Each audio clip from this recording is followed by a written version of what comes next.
One of the aspects of this reform is it will guarantee we get the pension system balanced again. This is a fundamental point and one we know we have a disagreement about with the unions. Going back on this would mean giving up on balancing the system and would show a lack of responsibility towards future generations.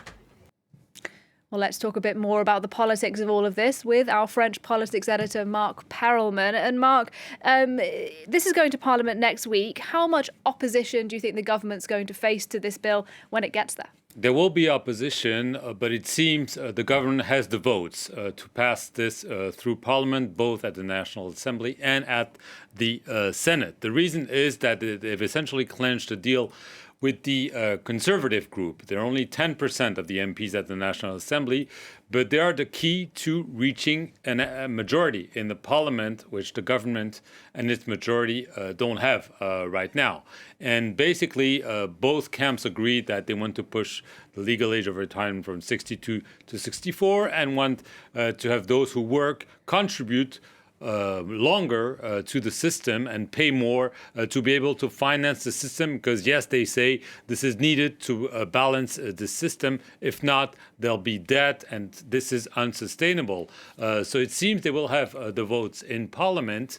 The question is obviously how fast this will go, because the opposition, especially on the left, they'll say we'll put in amendments after amendments after amendments, but the government has essentially said that it will use a legal mechanism whereby the debates are limited to 50 days, 50. So the government is hoping that this will be adopted by the National Assembly, by the Senate, and that will be implemented by the late summer. This is what the president has announced. This is what he wants to see happen. But we know these reforms are extremely unpopular among the French public at large. There were big protests last week. There to be yet more strikes, more protests next week.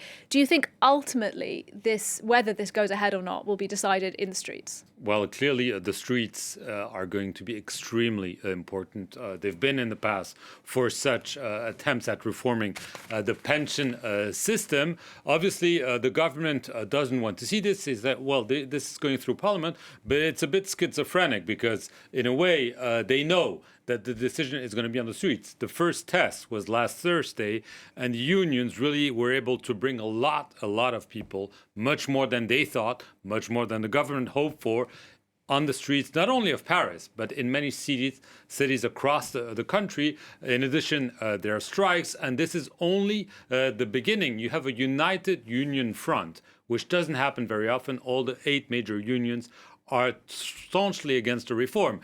So we'll see. There's probably some wiggle room. The government is saying, okay, this will go through Parliament. There'll be discussions in Parliament. But eventually, if the strikes go on, if the demonstrations continue, the government will have to negotiate, maybe not directly with the unions, but obviously this is not a done deal for the government. Very far from it. Mark Perelman, thanks very much indeed.